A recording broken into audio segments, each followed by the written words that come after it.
Spoštovani, lepo pozdravljeni na današnji razpravi Slovenskega društva za mednarodne odnose. Pred nami je knjiga, ki nam je lahko v ponos, še posebej za slovensko diplomacijo in diplomate. Rojevanje slovenskega diplomatskega jezika s podnaslovom Janez Nepomuk Primic in njegovi listi. Z nami pa je tudi ustvarjalec tega izjemnega 400-stranskega dela, jezikoslovec in zgodovinar, dr. Janez Šumrada, profesor in v letih 2007-2011 veleposlanik v Franciji. Francija je dr. Šumradi podelila 2 visoki priznanji za njegov prispevek pri razvijanju odnosov med državama in najvišje odlikovanje Republike Francije za dosežke na področju znanosti, izobraževanja in kulture. To je priznanje, se imenuje Vitez reda akademskih palm. Predlani je dr. Šumrada prejel tudi Trubarjevo priznanje za pomemben prispevek k varovanju in ohranjanju pisne kulturne dediščine. Knjiga Rojevanje slovenskega diplomatskega jezika je izšla pri Mohorjevi družbi v Celovcu. Soizdajatelji so še ZRC SAZU, Zgodovinski inštitut Milka Kosa in Center za evropsko prihodnost. Gospoda Franca Keliha, direktorja Mohorjeve družbe, moramo opravičiti zaradi neodložljive obveznosti, ki je prišla nenadejano. Z dr. Šumrado se bo o knjigi in njeni vsebini pogovarjal dr. Andrej Rahten, zgodovinar, profesor na Univerzi v Mariboru, veleposlanik v Avstriji v letih 2013 do 2017. Kot ste morda že seznanjeni, je dr. Rahten 16. decembra 2022 prejel najvišjo slovensko nagrado v zgodovinopisju, ki se imenuje Clio, za leti 2020 in 2021. Za najbolj odmevno in znanstveno poglobljeno znanstveno monografijo z naslovom Po razpadu skupne države in pod naslovom Slovensko-avstrijska razhajanja od mariborskega prevrata do koroškega plebiscita. Knjigo je izdala Celjska Mohorjeva družba. Preden predam besedo dr. Rahtenu, ki je odgovorni urednik zbirke Studia Diplomatica Slovenica, v okviru katere je izšla knjiga pred nami, si bom Marjan Šetinc, predsednik SDMO, dovolil nekaj uvodnih besed. Iz samega naslova Rojevanje slovenskega diplomatskega jezika in pod naslovom Janez Nepomuk Primic in njegovi listi si sicer, vsaj tisti, ki smo komajda slišali za Janeza Nepomuka Primica, ne predstavljamo, za kakšne liste pravzaprav gre. Danes bi morda te liste poimenovali depeše. Ti listi so nastali, ko je Napoleon zasedel papeško državo in je prišlo do dokaj zapletenega odnosa med papežem, Svetim sedežem, tedaj je bil papež Pij VII, ki so ga Francozi odpeljali v konfinacijo, in francoskim cesarjem, oziroma francoskim cesarskim dvorom. Listi, ki jih je leta 1809 prevedel Janez Nepomuk Primic in jih je obdelal in predstavil dr. Šumrad v pričujoči knjigi, naj bi takratno izobraženstvo in javnost seznanjali z nameni tedanje Francije pod Napoleonom. Katoliško cerkev je močno motila nadvlada petelincev, kot je Primic poimenoval galske peteline. Zato je vrh cerkve usmerjal tedanje izobraženstvo, ki je bilo po večini poosebljeno v duhovščini s francoskimi namerami. Zanimivo je, da je bilo tudi tedanje precej majhno slovensko izobraženstvo, predvsem duhovščina, zanimivo za cerkev, za cerkveni vrh, da je nekako prišlo do naročila prevoda v slovenski jezik In to delo je bilo poverjeno Janezu Nepomuku Primicu. Knjiga ne povzema le listov, knjiga je posvečena tudi tistemu času, ki je bil nenazadnje zelo zanimiv za slovenstvo. Dr. Šumrade je izjemen poznavalec tega obdobja, še posebej obsežno je obdelal zgodovino ilirskih provinc, kar je predstavil v kar nekaj publikacijah.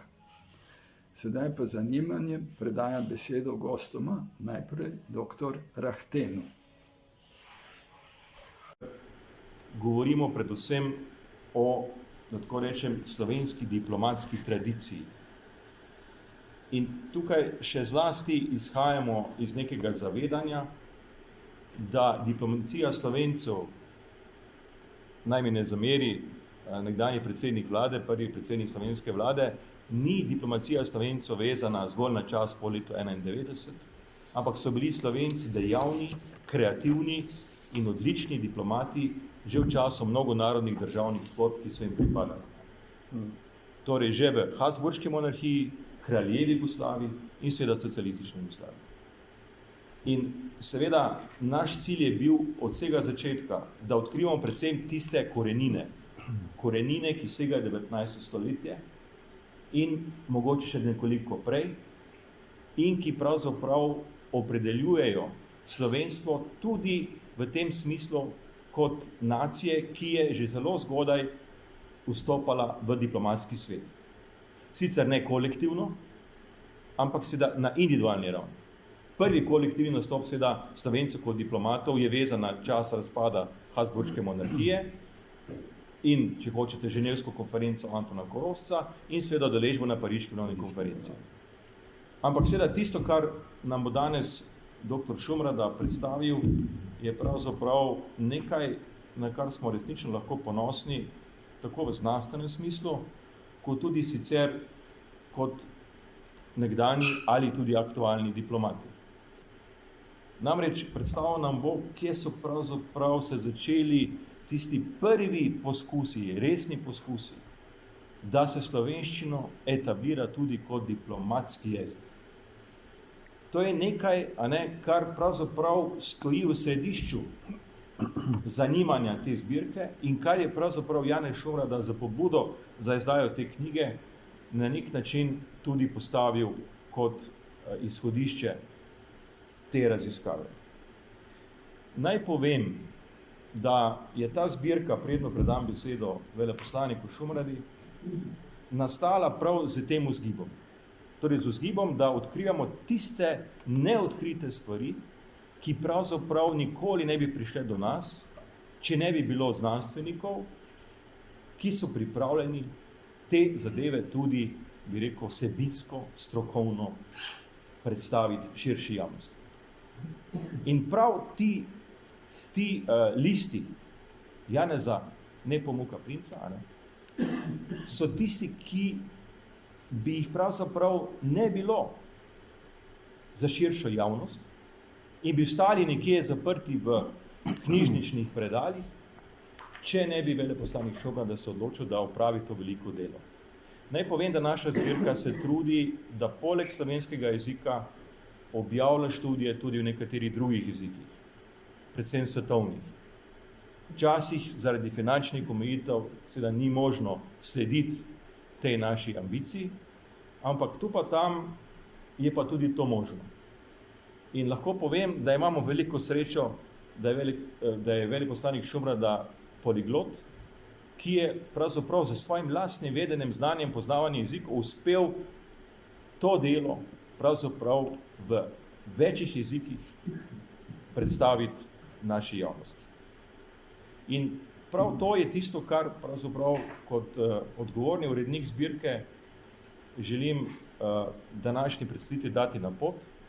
Torej imamo opravka z pionirjem kreiranja slovenskega diplomatskega jezika, ki pa je našel potem tudi, imel, lahko rečemo za nazaj, posthumno veliko srečo, tudi znanstvenika, ki je to njegovo delo znal umestiti v širši diplomatski prostor. In to je to, kar pravzaprav danes stoji pred nami. In seveda še enkrat kot odgovorni urednik zbirke izrekam veliko zahvalo veleposlaniku Šumradi, ne samo za današnjo, torej knjigo, ki bo danes predstavljena, ampak za njegovo res večletno sodelovanje na strokovnem področju pri oblikovanju te zbirke. Hvala.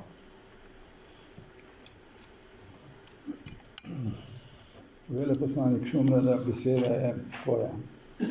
Hvala lepa, gospod predsednik, spoštovana dama, cenjeni gospodje, cenjeni predsednik prve slovenske vlade. Jaz bi najprej moral se zahvaliti obema predgovornikoma za laskave besede, s katerimi sta pospremila moje delo. Vprašanje je, če si ga zaslužim, ampak gledajte, to je stvar ocene koga drugega, ne mene. Naj povem, da je ta knjiga nastala povsem po naključju. Jaz sem se s Primcem sicer ukvarjal že na prelomu iz 20. v 21. stoletje na enem velikem mednarodnem simpoziju v Gradcu ob okrogli obletnici ustanovitve prve univerzitetne katedre za slovenski jezik, katere kreator in nosilc je bil prav Janez Nepomuk Primic. Takrat sem imel prvič v rokah rokopis, o katerem danes govorimo tukaj v knjižni objavi, in pošteno priznam, da nisem prav dobro vedel, za kaj gre.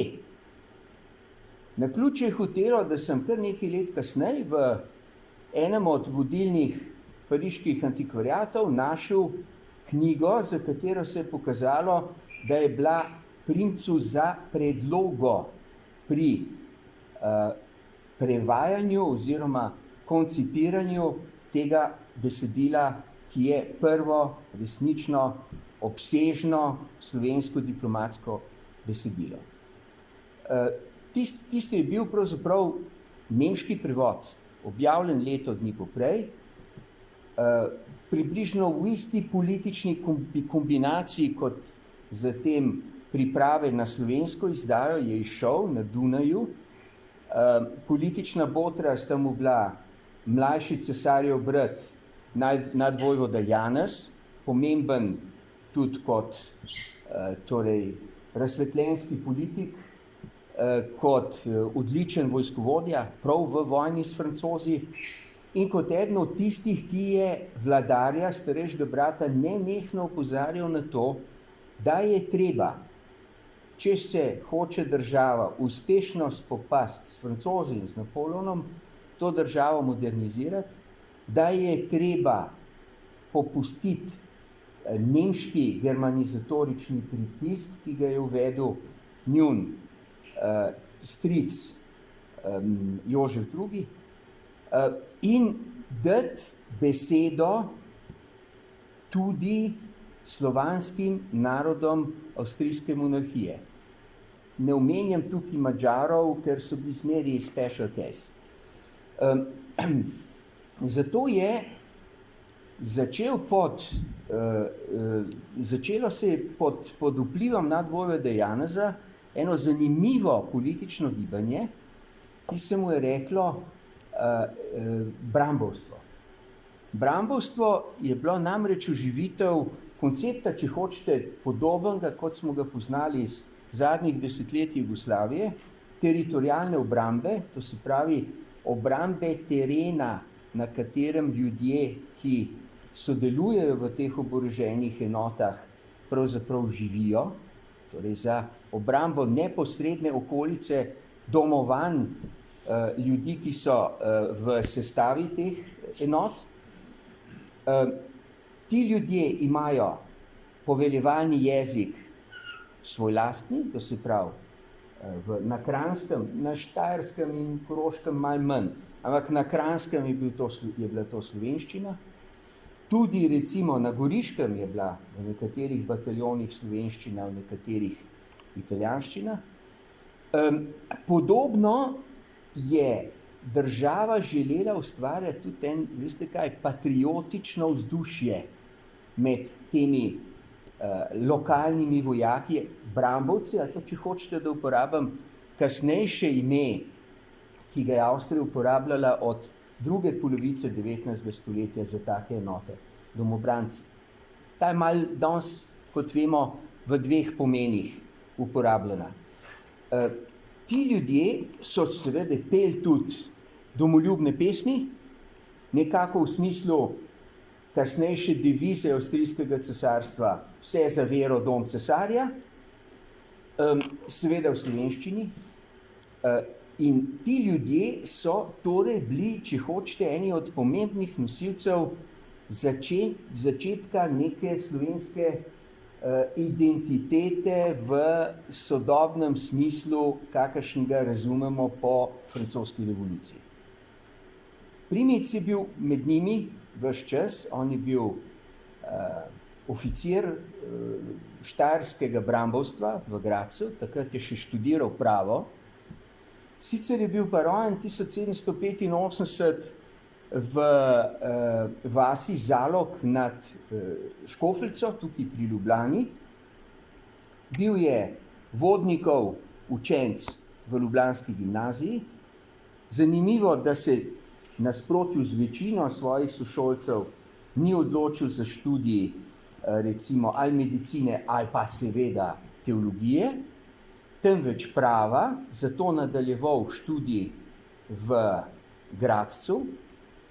Tam se spoznal z nekaterimi ljudmi, ki so bili pomembni sodelavci nadvojvode Janeza in najbrž na ta način prišel v ta krog, širši krog, ki je poskušal na nek način ideološko, če hočete, modernizirati avstrijsko državo in mobilizirati ne nemške narode monarhije za boj z Francozi.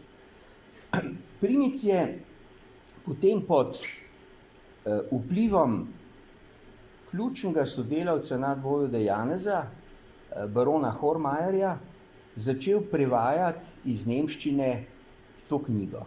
Gre za, pravzaprav, kot je rekel veleposlanik, zbirko depeš, zbirko not, ki jih je bodisi kurija, to se pravi vsakokratni kardinal državni tajnik pri Svetem sedežu, predajala v roke francoskim pooblaščencem v Rimu. Bodisi, da so bili to veleposlaniki oziroma kasneje odpravniki poslov. Nekatere te note so bile uročene tudi francoskim, torej komandantom francoskih okupacijskih sil v Rimu. Kajti, kot je že omenil veleposlanik Šetinc, je prišlo dvakrat v zgodovini francoske revolucije in napoleonskih vojn do francoske vojaške okupacije Rima, likvidacije cerkvene države, konfinacije dveh papežev, papeža Pija VI. In zatem Pija VII. Prvič je bila na, bom rekel, ozemlju nekdanje cerkvene države organizirana Rimska republika, ki so jo vodili pravzaprav iz Francije uvoženi jakobinci in tudi njihovi italijanski pristaši. V drugi fazi, leta 1808, ko je bil papež ponovno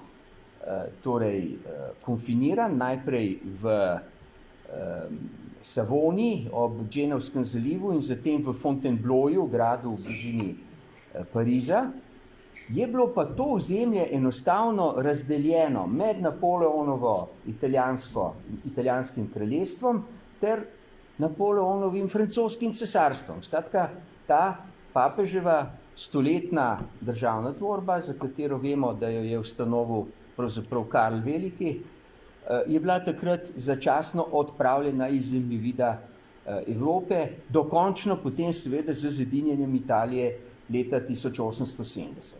No, in to je tudi vsebina teh depeš. Rekli mi boste, pa kaj ima rojevanje slovenskega diplomatskega jezika z zgodovino Italije, zgodovino cerkvene države, zgodovino Napoleona. Ja, zelo enostavno. Z napoleonskimi vojnami se je začela, glede na širjenje tiska, glede na širjenje periodičnega tiska, predvsem časopisov, pravzaprav večja obveščenost o ključnih ciljih, recimo posameznih akterjev, posameznih držav, bodi si pronapoleonskih, bodi si protinapoleonskih. Očitno je, da so tudi določene silnice na Dunaju ocenjevale situacijo med Slovenci podobno, kot jo je Valentin Vodnik.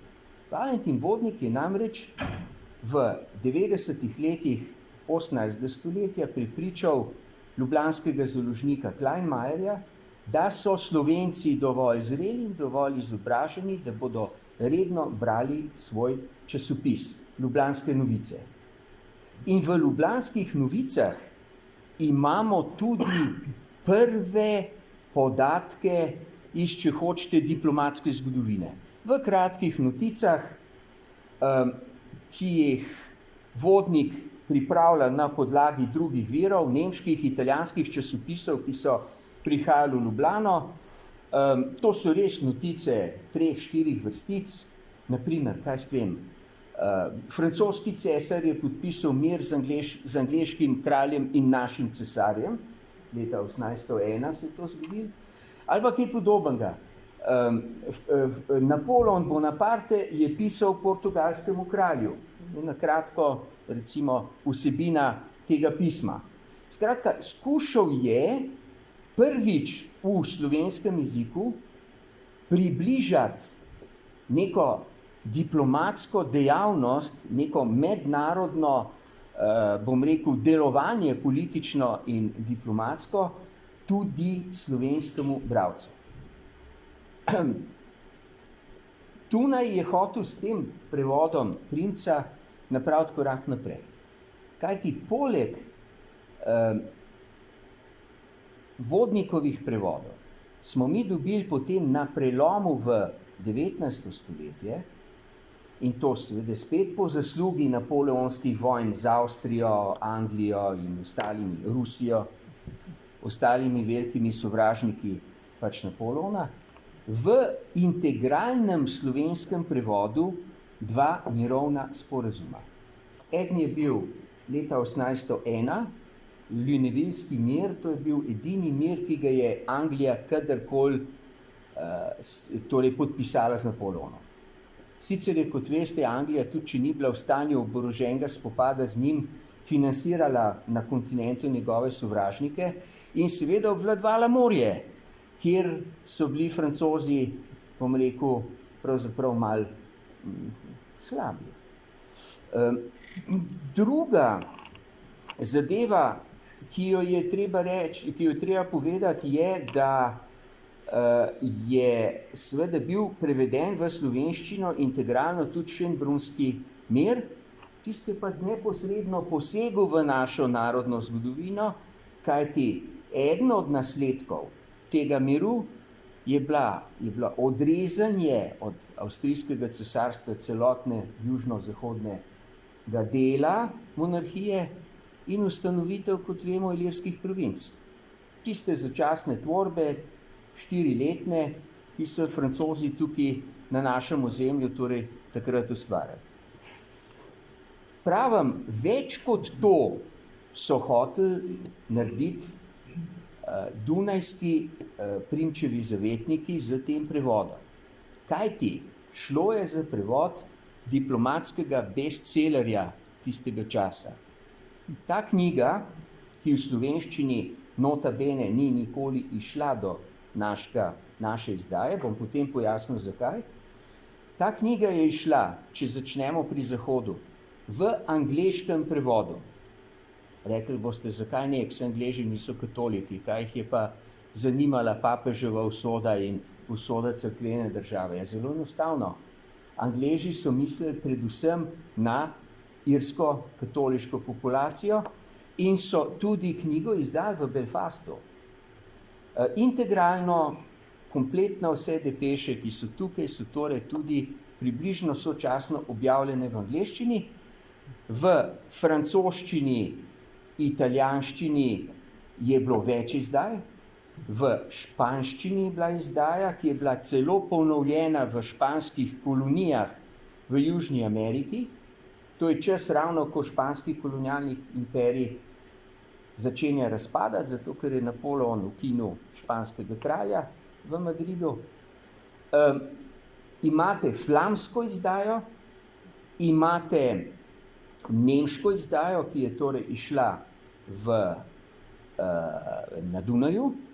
Zanimivo se mi je pa zdelo, jaz sem skušal s pomočjo nekaterih zvez na Češkem ugotoviti, ali so bili tudi Čehi pritegnjeni v to akcijo. Kajti, da so bili Slovenci, ni dvoma. Princ je aprila 1809 ta prevod končal, predal ga je grofu Atemsu, ki je bil iz znamenite družine štajersko-goriške, bil je član štajerske deželne vlade, njemu je čistopis izročil, kajti štajerska deželna vlada je nameravala to zadevo tiskati. Ni bila natisnjena samo zaradi ene stvari. Izbruhnila je vmes nova vojna s Francozi, avstrijsko orožje je kot običajno bilo, bom rekel, poraženo, tako na nemški fronti kot tudi na italijanski. In seveda v novih razmerah po torej okupaciji Dunaja, drugi okupaciji Dunaja leta 1809 in jasno kapitulaciji, ki se je potem pripravljala v dolgih diplomatskih pogajanjih okrog, če hočete, Schönbrunskega miru, je bilo nemogoče misliti, da bi tako provokativno knjigo za Napoleona še izdali v nemščini. In je niso, torej v slovenščini, in je niso. Čehi, je pa, kar se mi zdaj zelo zanimivo, sploh niso začeli niti pripravljati. V optiki, recimo nadvojvode Janeza, barona Hormajerja in tega intelektualno-političnega kroga na Dunaju, ki ga je predstavljal tudi predsednik vlade Štadion, ni bilo potrebe, niso videli potrebe, da bi ta zadeva začela se pripravljati v češčini in išla v češčini. To se mi zdi ena izjemno pomembna zadeva. Druga izjemno pomembna zadeva, rekli boste, pa si ta jezik je bil namenjen javni diplomaciji, vsekakor. Ni bil namenjen interni komunikaciji v avstrijskem zunanjem ministrstvu. To je bilo pred časom dolgega bivakiranja zunanjega ministra in zatem tudi kanclerja Metternicha na tem mestu.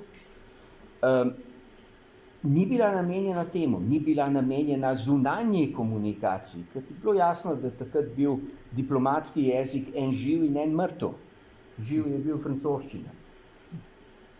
Tisto, kar se mi zdi važno, je, da Rusi v tem času, Rusi z veliko državno tradicijo, z svojo lastno državo, z diplomacijo, v kateri so služili v veliki večini, pravzaprav ne Rusi, v začetku 19. stoletja. To smo videli, ko si pripravljal knjigo v Ljubljanskem kongresu. Niso imeli torej ene diplomatske izdaje, ene izdaje diplomatskih dokumentov namenjene svoji javnosti. Kar pomeni, da kot tipična avtokratska država niso čutili nobene potrebe, da bi s cilji svoje zunanje politike recimo seznanjali prebivalstvo svoje države. V Avstriji je to očitno vsaj en trenutek bilo na tapeti. Do poraza, seveda, leta 1809. To je druga stvar, na katero želim opozoriti.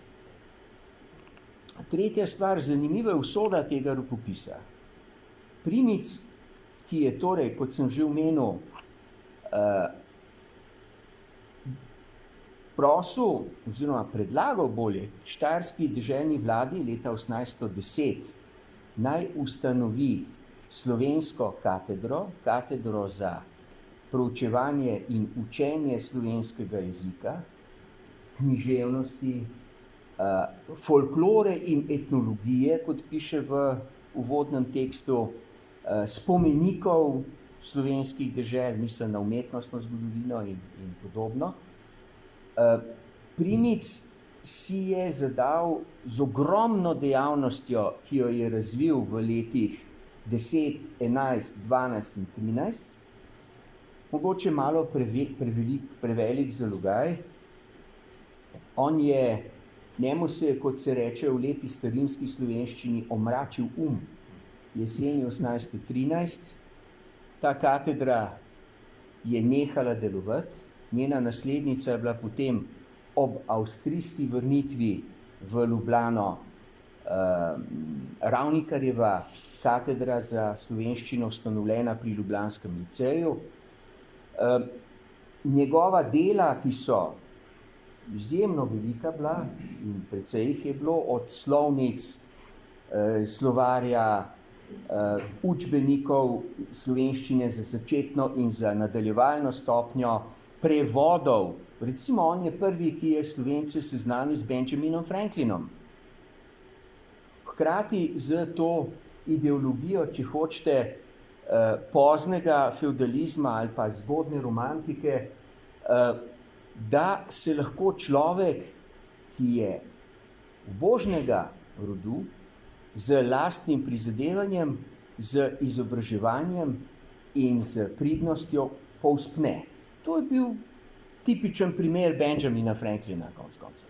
Tiskarski vajenec, ki je postal eden od founding fatherjev in recimo ambasador pri francoskem kralju. To je tudi Primic naredil. Skratka, za njim se potem zabrišejo sledi. On takrat, ko se mu je omračil ni bil še star 30 let. Življenje je bilo tako rekoč pred njim. On je seveda potem, ga je družina odpeljala nazaj domov na Kranjsko, v rojstno hišo. Občasno se mu je vračalo malo razuma in takrat je poskušal vedno priti na Štajersko in priti v Graz, kjer pa seveda ni bil več prav zelo dobrodošel. Njegovi zavetniki, ki so bili zelo močni v Grazu, so bili tudi premeščeni drugam. Štajerski deželni referent za kulturo in take stvari je postal rektor Dunajske univerze. Tako da ni imel več, če hočete, networka, da rečem, ustrezno, in seveda je ta njegova akcija zginila. Vse njegove rokopise po njegovi smrti dobil v svoje varstvo Jernej Kopitar, s katerim sta bila krajši čas pravzaprav v nekem zelo intenzivnem razmerju. Vsaj Kopitar je v njem čutil svojega rivala. S Kopitarjevo smrtjo je cela ta stvar prišla v ljubljansko licejsko knjižnico, torej sedanji NUK, tukaj obležala. Zanimivo je, da je pravzaprav eden od očetov slovenske literarne zgodovine, France Kidrič, ki jo je imel v rokah, o tem celo piše takole v zgodovini starejšega slovenskega slovstva, ni uvrstil v knjigo tekstov izpod roke Janeza Nepomuka Primca, ki je šla že leta 1934.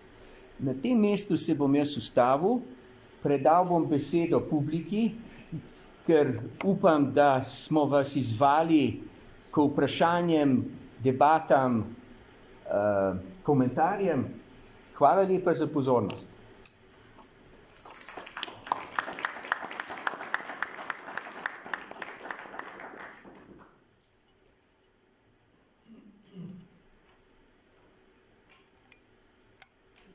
Se je komu porodilo vprašanje? Morda bi jaz z enim majhnim vprašanjem pri naštevanju teh, ki so te dokumente prevedli, nisi omenil Poljske.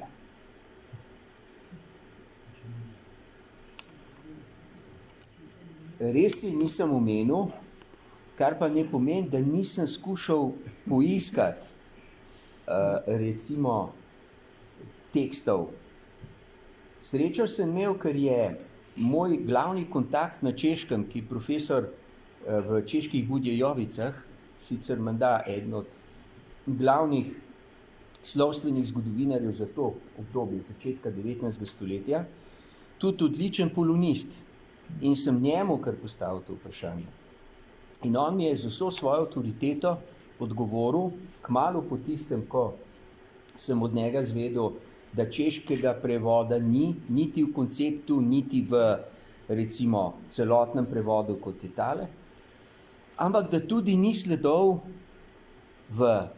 na poljski strani, v univerzitetnih knjižnicah in tako naprej, o tem, da bi to pripravljali Poljaki. Tudi ni sledov, da bi bila ta knjiga kdaj prevedena recimo v danščino ali pa v druge skandinavske jezike.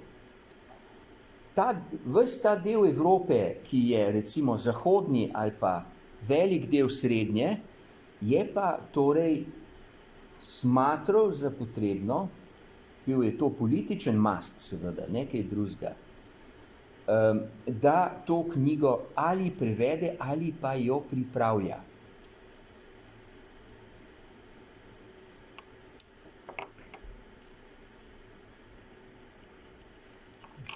Milan Jazbec. Ja, hvala lepa.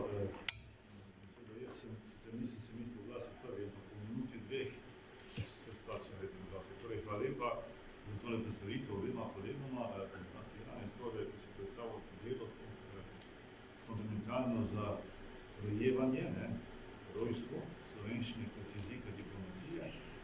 Da bi v tem dodajem komentar, diplomacija in pa vojska. To sta dva stebra države. Zanimivo je to zdaj, ko sem te poslušal. Jaz nisem vedel za te liste Primičeve, oziroma Nepomuka, čeprav v njem nekaj, ki sem že vedel prej. Prvo besedišče slovenskega jezika, diplomatsko, je nastalo na začetku 19. stoletja v teh listih, s prevodom. Kar se tiče pa prvih rojevanja slovenskega vojaškega jezika, do tega je prišlo slabo stoletje pozneje, Andrej Komelj, plemeniti von Sočebrad, je pa prevedel, mislim, da 19 knjižic navodil iz nemščine za slovenske vojake, ki so v različnih slovenskih polkih delovali takrat v monarhiji. Torej, hočem reči zanimivo, mislim, da je prav, če rečemo, ne samo za naše družbe, torej, da je diplomacija na prvem mestu, potem je že vojska, če govorimo o tem nekem žlahtnem, kako bi rekel, državotvornosti naroda. Torej, zanimivo, da smo dobili diplomatsko besediče prej in je ostalo to neznano. Tomo Korošec je obdelal vseh tistih 19, mislim, da knjižic, ki jih je Komelj prevedel, podobni knjigi, ki je šla, mislim, da pred 20 leti. Torej, s tem dodatno poudarjam pomen tega tvojega dela, ki si ga tudi opisal. No, kar se pa tiče nekega razmerja diplomacija, vojska, vojaštvo, znam še to, da je referenca na to, da ste kolega pomembni, Švegla. Švegl je v svojih pismih z Berlinskega kongresa soproge in pisal jih je vsak dan, oziroma mislim, da 3-krat jih ni napisal, 3 dnevi mislim, da so brez pisma, ampak so nekateri po 2, torej je pisal vsak dan. V enem pismu, mimogrede, za današnji čas zanimivo, piše svoji soprogi v izteku kongresa, tako nekako napiše: ne verjemi tistemu, kar piše v časopisih, ti bom jaz povedal, kako bom v resnici. Ampak, hočem referirati na tole razmerje rojevanja slovenskega diplomatskega jezika in pa vojaškega. Potem, ko je že bilo dovoljeno Avstriji, da bo anektirala Bosno, je Švegl posebej v enem pismu izrazil skrb nad tem, da ja ne bodo generali, vojaki zavozili tisto, kar so diplomati dosegli. Mislim, da je to za tole en dober dodatek temu pomenu tega tvojega podviga. Hvala lepa za ta komentar. Ne rečem, da smo mi pravzaprav v za kratko obdobje, od leta 8 do razpada avstrijske vojske 9, namreč 1808, 1809, dobili tudi svoje enote. Brambovstvo, kakršnega je ustanovil cesarski patent leta 1808, je imelo za nalogo dejansko poveljevalni jezik lokalnega prebivalstva uvajati. In seveda se je, nimamo pa sledov zaenkrat, ali pa ne poznamo jih zaenkrat. Tako je. Ti stari oficirji, ki so znali tudi vsi slovensko, upokojeni oficirji avstrijske vojske, ki so v nedeljo po maši, torej izbrane moške od 18 do 40 leta pravzaprav egzercirali, kot se je temu rekel, torej v farnem središču, tisti so morali v nekem slovenskem terminološkem žargonu ta povelja dajati. Kar pomeni, da je ta osnova tega jezika poveljevalnega bila vendarle podana istočasno kot ta. Jaz sem veliko spraševal, ali kdo pozna od arhivistov, ki se ukvarjajo recimo ves čas s tem obdobjem, naprimer vsaj kakšne zabeležke ali pa kaj podobnega. Ampak zaenkrat tega ni. Naj vas še na nekaj opozorim. Če boste šli brati tole zadevo, se treba oborožiti z veliko potrpežljivostjo. Namreč, ne gre za sodoben slovenski jezik. Obratno. Gre za jezik, ki je v marsičem bližji jeziku slovenskih protestantov, kot pa današnjemu knjižnemu jeziku. Jaz sem se tega zavedal že po izidu te knjige, kajti Slovenska akademija, oziroma bolje ZRC, SAZU je začel po izidu te knjige izdajati slovar slovenskih protestantov. Večine besed, ki jih ne razumemo, ki so v tej knjigi, so tam popolnoma jasno opredeljene, da je prvi uporabil Trubar tam, Dalmatin tam, Krelj tam in tako naprej. Skratka, Primic, ki ima eno obsežno jezikovno znanje in ki je v graški knjižnici, ki ga bogata, gledal tudi stare slovenske tiske, je poskušal za terminologijo, za katero v sočasni slovenščini ni bilo nobene besede, najti kaj ustreznejšega v starem slovenskem jeziku, nekaj besed si pa enostavno zmislil. Od vseh tistih besed, ki si jih je zmislil, se je ohranila do danes samo ena. Ampak ne z istim akcentom, kot jo je imel on. Beseda poslanik. On govori ne o poslaniku, ampak o poslaniku. S tem akcentom imate to isto besedo še v Pleteršnikovem slovarju, torej konec 19. stoletja. Tam popolnoma jasno, ker je to seveda dvojezičen slovar Pleteršnikov, piše, kaj to je Gesandter v nemško, torej poslanik v naši sedanji terminologiji, ali če hočete pooblaščeni minister. To je edina, ki je nekako, bom rekel, prešla v splošno rabo. Vse ostalo, lahko vam dam na pamet nekaj primerov. Naprimer, vidimo tudi, kakšna je razvitost slovenščine ob besedi truplo. Danes je jasno, da beseda pomeni mrtvega človeka. Takrat je beseda pomenila tudi še živega človeka in tudi prenesen pomen iz živega na neko živo politično telo. O čem govorim? Francoska skupščina, ki jo on tukaj citira, se je pod Napoleonom imenovala corps législatif, torej zakonodajno telo, dobesedno. Corps je korpus, latinski, zakonodajno telo. on seveda besede zakon še ni poznal, ker je prišla v slovenščino kasneje. Ves čas imamo to obdobje prve polovice 19. stoletja še besedo postava za zakon. In zato on imenuje kor legislativ, prevede v slovenščino postave dajoče truplo, kar je v bistvu točno. To je truplo, ki daje zakone neki državi. Še kakšno vprašanje? Prosim, gospod predsednik, izvolite. Ja, dva predsednika sta se javila. No, A ja, še predsednik državnega zbora, bivši se tudi javil. ja, no, Ja. Sem vesel, da sem danes z vami prav v tej priliki in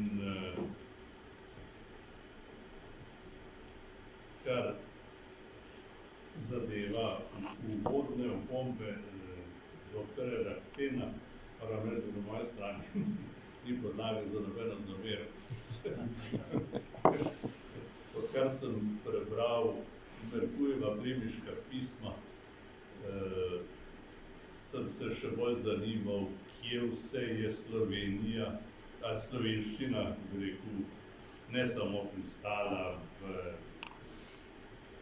na uradnih nivojih, ampak kje vse je prav prišla, in sem z užitkom prebral moskovske zapiske Herbersteina in čeprav razumem, moj slovenščina zelo prav prišla tam, kjer je bil. Potem je pa v tem kontekstu me pa eno dejstvo še posebej razveselilo in presenetilo, še posebej z ozirom na to, kako smo imeli lep trde odnose z Avstrijo, zlasti zaradi tega odnosa do slovenščine. In meni je enkrat prinesel Hubert Požarnik protokol kongresa Svete alianse 1821 v Ljubljani. Presenetil me o tem, da je v nemščini in slovenščini lepo tiskan eno ob drugem, ne vem, če kdo od vas to videl. Neverjetna zadeva in so tam tudi take lepe stvari, se v stari slovenščini pišejo, ne. Tam pravi, potem pridejo visočanstva, ne, v oklepaju, od tistih mal imajo dame tiho biti. In podobno, pa je super tekst, ne, lepo protokol v slovenščini, ne. Moja zadnja točka bo pa ta, ker sem včasih že slišal malce te napetosti na temo, kaj je ali kdo je slovenska diplomacija bil ali še je, ne. Sveda imamo diplomate slovenske države, odkar jo imamo, ne. Smo pa imeli prej slovenske diplomate, pa smo imeli tudi ljudje, ki niso imeli uradnega statusa, pa so počeli diplomatske stvari, bi rekel. In v tem smislu bi se rad spomnil ene posebne kategorije, ki mislim, da nismo da ni ravno pozorni. To so uradni predstavniki vlade, ko še nismo smeli imeti veleposlanikov, ker nismo bili država. Smo pa imeli, smo leta na Dunaju, Kita Majsa v Londonu, Faleža v Rimu, Milonika v Washingtonu in tako naprej. In ti ljudje so lahko, potem zlasti poročal Kit Miles, ker se jim ni bilo treba držati diplomatskih manir, so lahko vrsto preskakovali in so prej prišli na vrsto kje in to so znali dobro delati, moram reči. Sem jim zelo hvaležen, ker so pravili izredno delo. Jaz mislim, da brez Goleta v Moskvi jaz ne bi prišel do Jelcina spomladi leta 1991 in vam mimogrede povem, ker sem med vami nekaj zgodovinarjev, da Milošević ni, oziroma Jelcin ni nikoli sprejel Miloševića, ki se je zelo trudil, da do njega pride, ne. Lojzeta Peterleta iz Čužne vasi pa sprejel. Imam pece. Ker smo imeli tam dobrega predstavnika. Goleta, se ste rekel, ja? Goleta. Samo Goletova prednost je bila to, da je znal res odlično rusko. Kaj ti? Njegova mati je bila Rusinja Njegov oče je bil pa profesor ruščine. Jaz sem imel slučajno čast profesorja Josipa Goleta poznati, ker je kot zelo star človek na moji gimnaziji hodil učiti en razred še vedno ruščino. In ko je on končno odnehal, oni moji vrstniki so bili pa pred maturo, so videli, kakšna je bila Goletova ruščina, ki je bila ruska ruščina, in kakšna je bila ruščina njegove mlade naslednice, ki je ravnokar diplomirala na oddelku za slavistiko v filozofske fakultete. In so imeli velikanske težave potem pripraviti, seveda tisti, ki so ruščino zbrali za jezik na maturi, ta izpit. Boris Gule je znal seveda rusko brezhibno. Jaz seveda tega ne morem ocenjevati sam, ampak so mi pa to Rusi prepovedovali. Pardon. Pardon. Boris je bil brat, ja. Janez, podobni. Ja, dobro večer.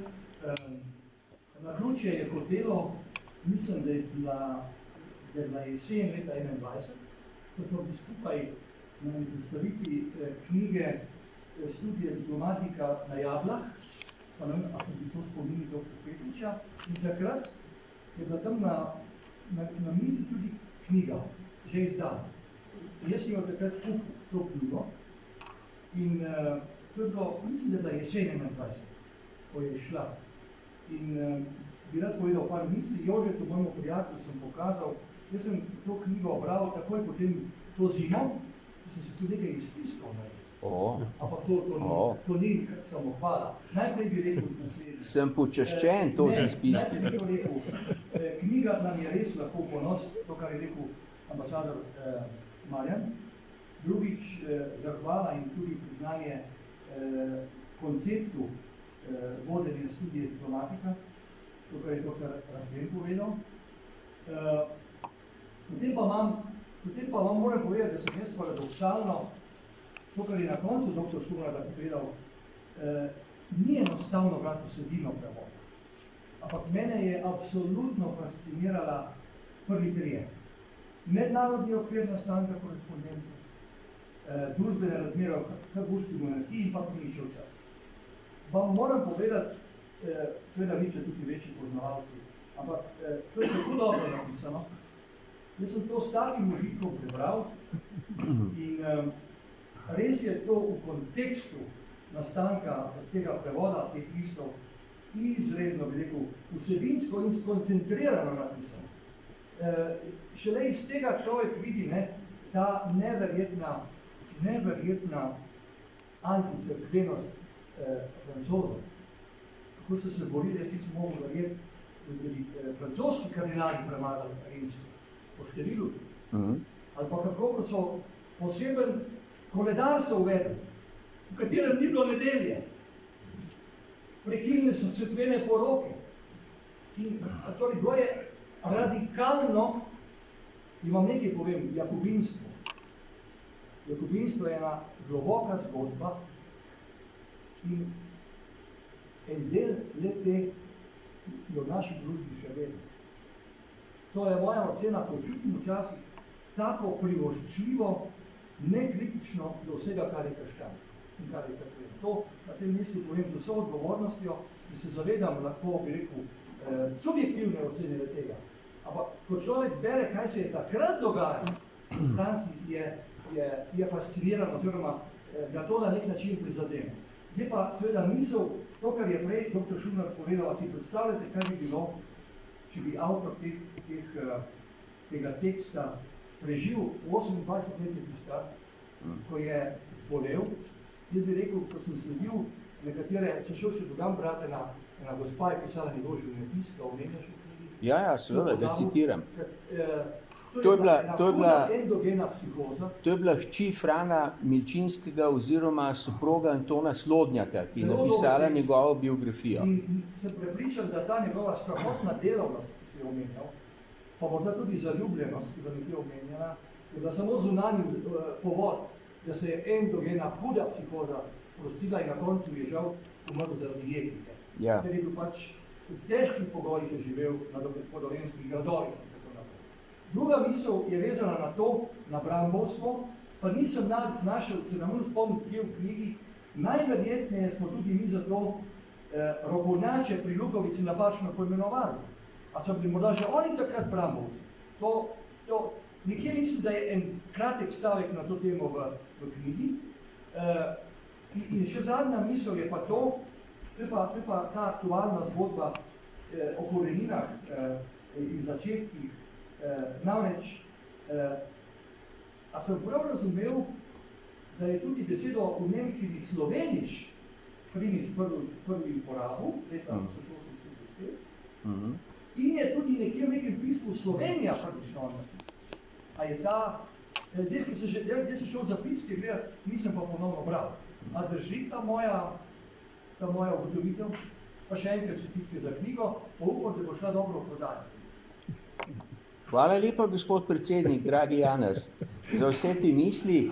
Res je, on je v tej pobudi štajersko-koroški deželni vladi leta 1810 uporabil besedo Sloveniš, ne pa klasične vindiš, ki vemo, je kasneje spremenila smisel in je postala pravzaprav za nas psovka. Ampak to dosti kasneje.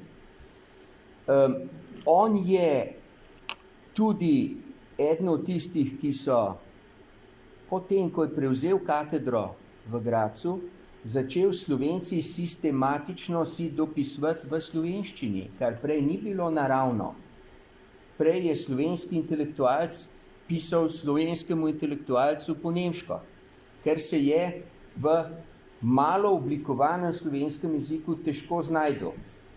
Moram reči, da on je začetnik tega, ker, kot je rekel prej gospod Peterle, tista korespondenca med Ester Maksimiljano Koraduci in Marijo Izabelo Marenci, njeno hčerjo, ki jo je pokojni Peter Merku objavil, odlična knjiga, jo zelo svetujem, lepo kaže, kako je plemstvo na slovenskem in to plemstvo, ki je bilo tujega rodu, nedvomno, s priimki Koraduci, Marenci in tako naprej, pisalo, to je bila intimna korespondenca med materjo in hčerjo, uporabljali sta slovenščino. Hčera je bila poročena z baronom Marencijem v Trstu, mati je bila graščakinja na majhnem posestvu na Notranjskem, ampak oni dve nista korespondirali v italijanščini ali nemščini, temveč v slovenščini. Da ne zaidemo preveč daleč. Torej, Primic je res sistematično uporabljal besedo slovenski in tudi besedo sloveniš.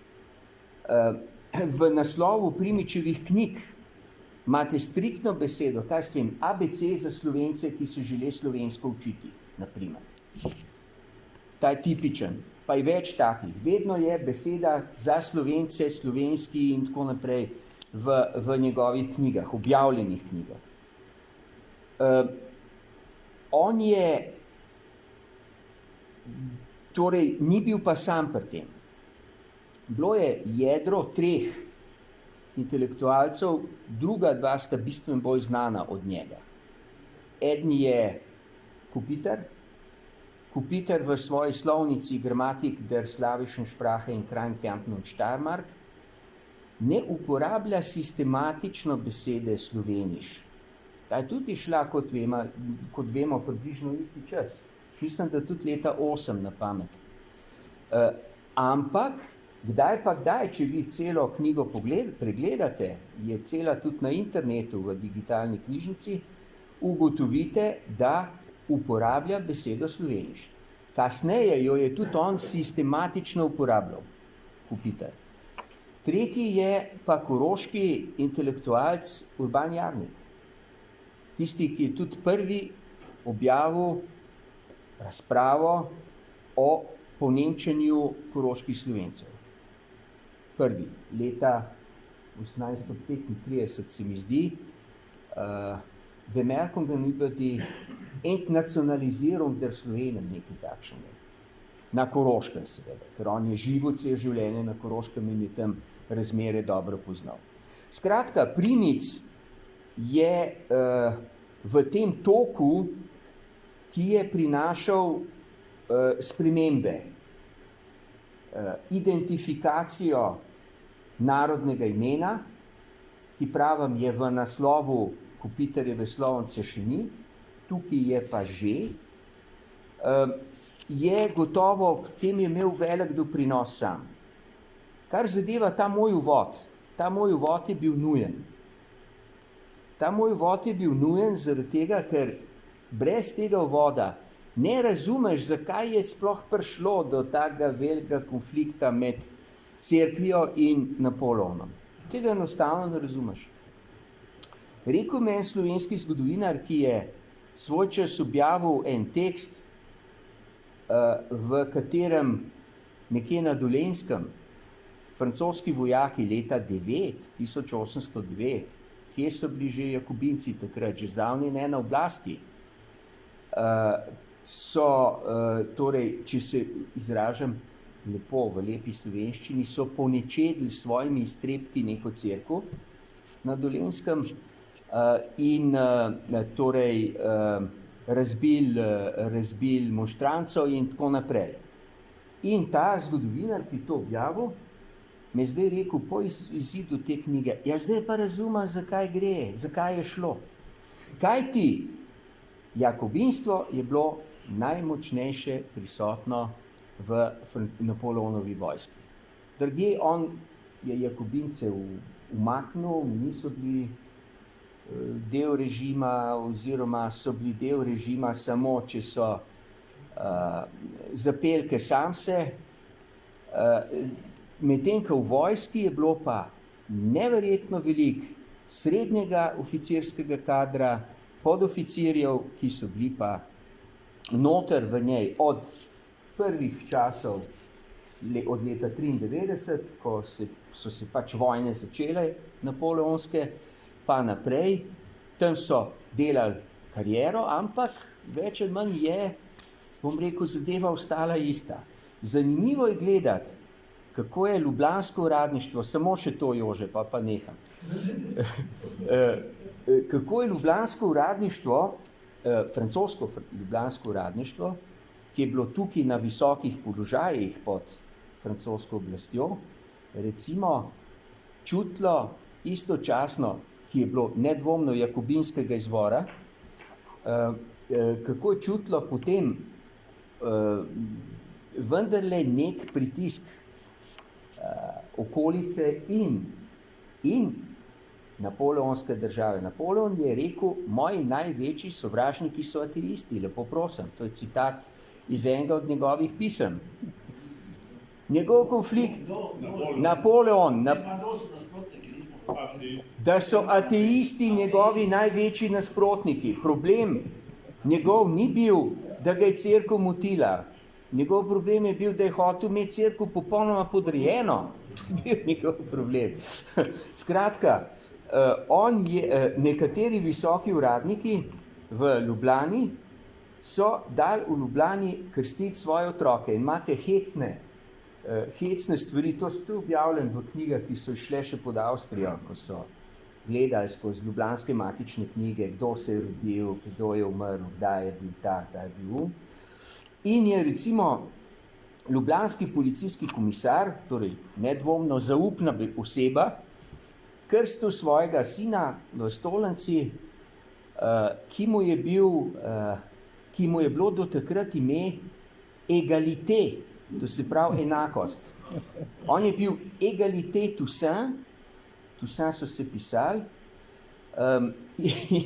in je potem postal tako kot oče Jozef, ne več Egalité, po krstu. Ne. Hočem reči, da takih primerov je kar nekaj in vse to kaže na te preostanke, bom rekel, te linije, ki si jo omenjal Janez, ki je pravzaprav bila odločilna za spor med sacerdocijem in imperijem. Po drugi strani pa, gospodje, bodimo si nekaj na jasnem. Posvetna oblast v Evropi se je parkrat, da uporabim kolokvialen izraz, močno zapela s cerkvijo. To nikakor ni bilo prvič, pa tudi zadnjič ne.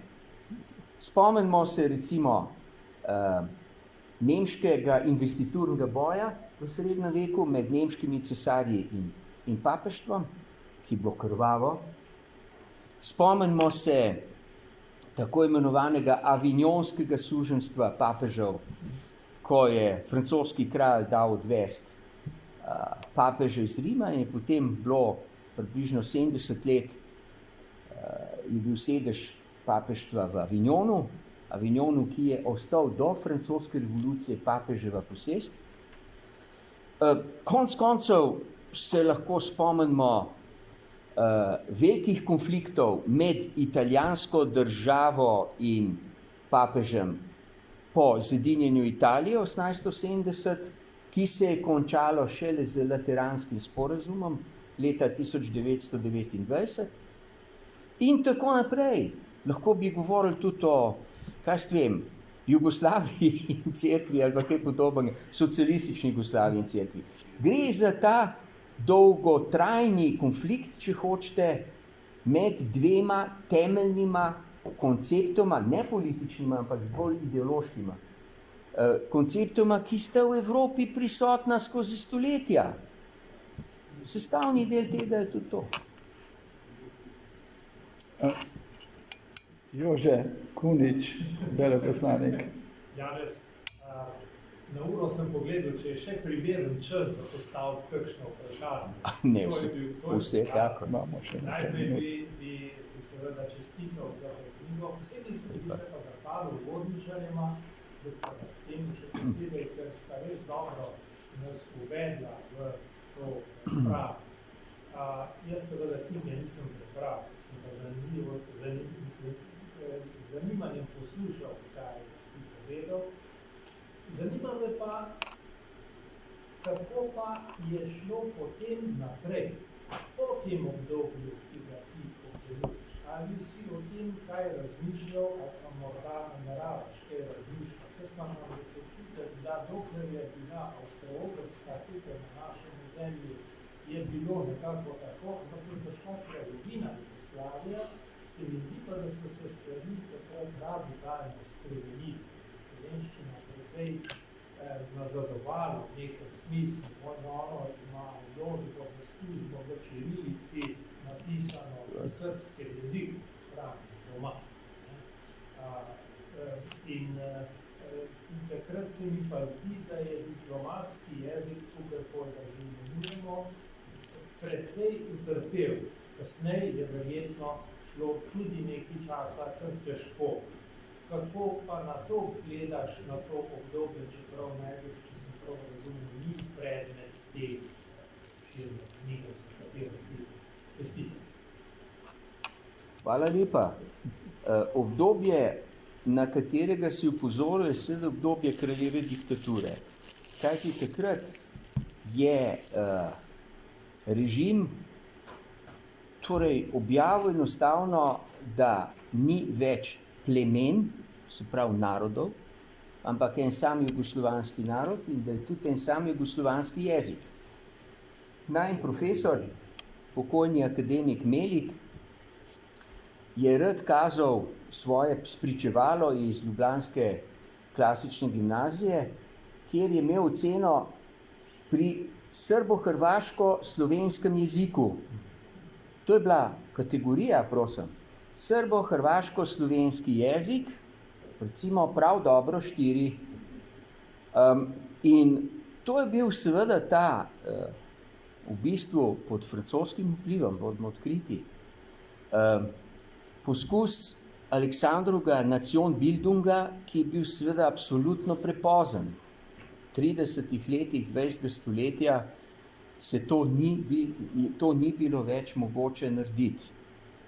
So pa Francozi to isto delali doma v koncu 18. in začetku 19. stoletja.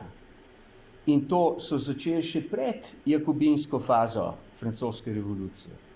Bil je neki Abbé Grégoire, ki je zelo znan, ki je vstal en dan v narodni skupščini in rekel, spoštovani kolegi, mi se moramo truditi, da likvidiramo na ozemlju Francoske republike vsa narečja in vse nefrancoske jezike.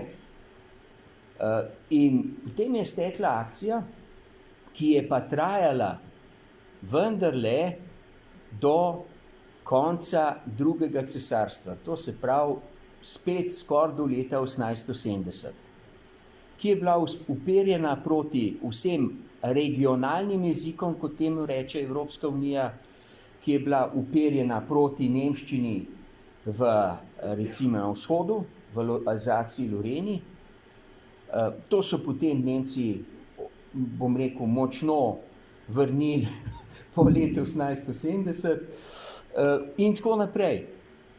Natančno tako je, kot praviš. Gre za zapoznele tele reflekse Nationbildunga v smislu tiste nacije, ki jo je francoska revolucija postavila kot model pred Evropo, ki je bil pa pravzaprav v srednji Evropi in v Jugoslaviji popolnoma neuresničljiv, ker bi mogoče bil uresničljiv v 19. stoletju, ko pa zato političnih pogojev ni bilo.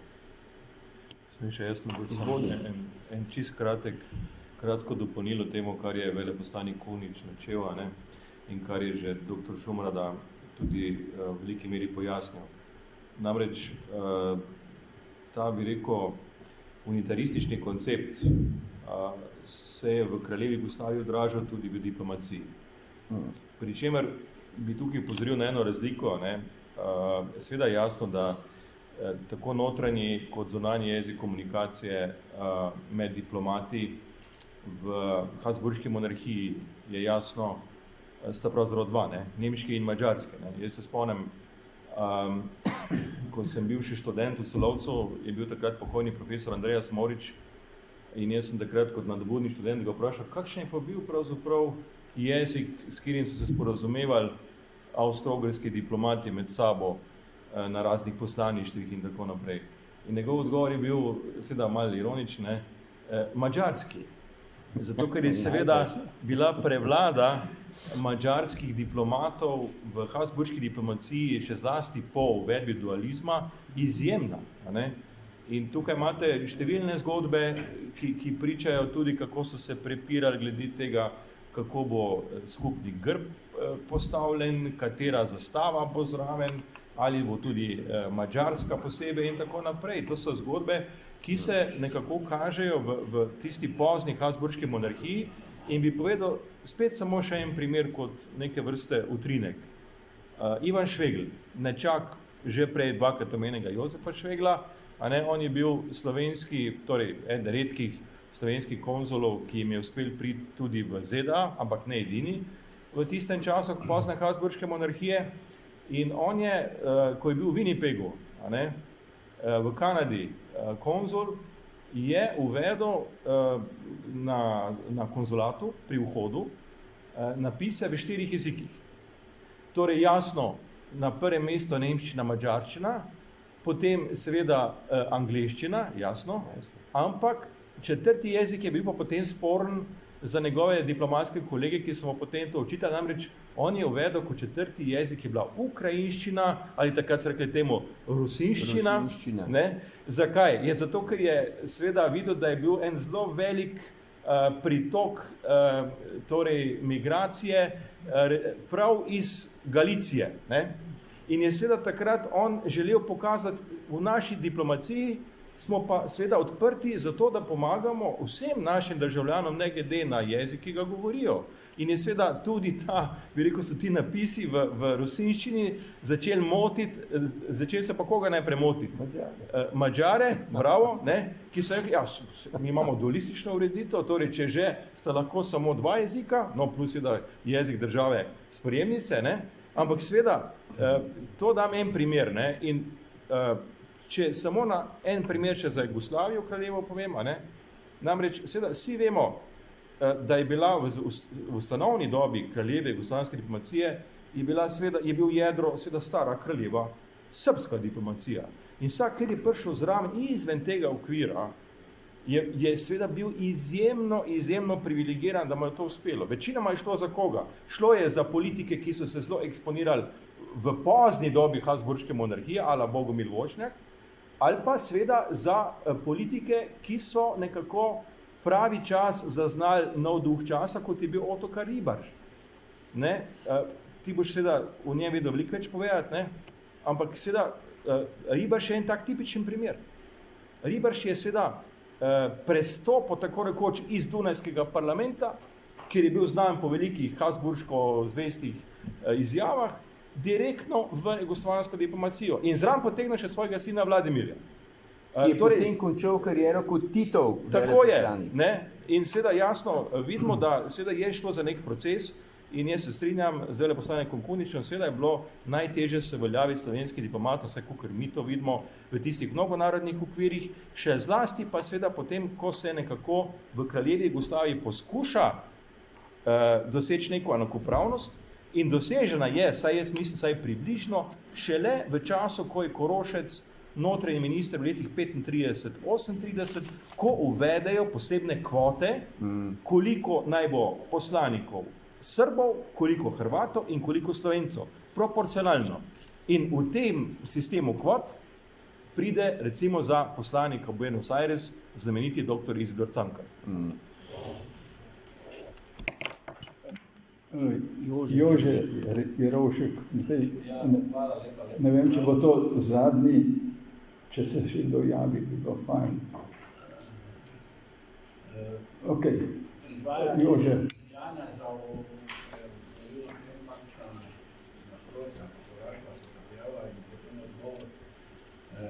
Drugega Janeza me je napeljal, mislim, da neko asociira nekatere aktualne slovenske procese. V tistem kratkem obdobju, ko so bili Francozi tu, je prišlo dvakrat do spremembe ne samo političnega sistema, ampak tudi državnega sistema. Država se je zamenjala.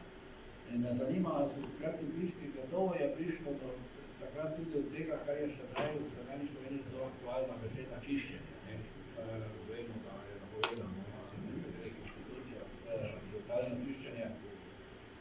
Ampak me zanima, so takrat pisci kaj pisali, pa pravzaprav sploh ne vem, kako so se obnašali Avstrijci, potem, ko so Francozi spet odšli. Kaj se je dogajalo? Ker jaz ne vem, je bilo tako brutalno, kot je to razumel čiščenje Kardel v tistem znanem pismu, ali je bil tako, da se danes napoveduje. To je zanimivo vprašanje, ampak take primerjave med obema skoraj ni možno potegniti. Zakaj? Vodilni ilirski ljudje, da tako rečem, vodilni Slovenci in Hrvatje, ki so bili vključeni v francoski režim, so bili v glavnem predtem avstrijski uradniki. Naprimer, ena od najpomembnejših funkcij za domačina v Iliriji je bil ljubljanski mer, to se pravi ljubljanski župan. Ta je bil nekoč vodja avstrijske državne uprave v grofiji Goriški. To je bil Kodeli, mimogrede, ta prvi, det od tistega, ki je televizijo izumil. Nekateri drugi so bili prav tako avstrijski državni uradniki, ki so enostavno prisegli zvestobo novemu režimu in ostali. Treba je pa reči, da tisti, ki se niso strinjali, so pa odšli. Odšlo je precej avstrijskega uradništva, jasno kompletna vojaška struktura, skoraj kompletna, ne pa recimo krajišniki. V vojni krajini Srbi so ostali na svojih mestih, so enostavno postali Napoleonovi soldati, če hočete. Medtem ko Avstrijci so ves čas z svojimi vohuni, ki jih ni bilo malo v tem delu, ki je postal Francija, spremljali situacijo. In so nekatere, ki so se pretirano eksponirali za francoski režim, vendarle potem upokojili, enostavno jih niso več vzeli nazaj v avstrijsko državno upravo in tako naprej. Tak primer najbolj znan je Vodnik. Vodnik, jaz sem zdaj ravno v tisku eno zadevo v Vodniku, ki še mogoče bolj kot Ilirija Oživljena kaže, da se on mogoče res malo zelo močno eksponiral za Francoze. Zanimivo je, da so indici, da ga je Zois svaril, naj se tako močno ne eksponira. Pa se je kljub temu. No, ampak kaj se mu je zgodilo? Da so ga v penzion. Se prav, rosno mlad ni bil več, istočasno je treba to reči. On je 5 let kasneje umrl, s tem, da je še vedno na gimnaziji poučeval italijanščino. Poleg penzije je imel še honorar, ker je predaval italijanščino in je on konec koncev pod francosko upravo tudi izdal 2 učbenika tujih jezikov za Slovence. Učbenik lahovščine in pa francoščine. S tem, da francoski ni znal. Italijanski je pa znal dobro, ja. Ja, jaz mislim, da je to, kar si na koncu povedal, zelo prijeten zaključek našega razprave današnje. Jaz se obema veleposlanikoma, Janezu Šumradi in Andreju Rehtenu, res zahvaljujem za izjemno zanimivo današnje srečanje.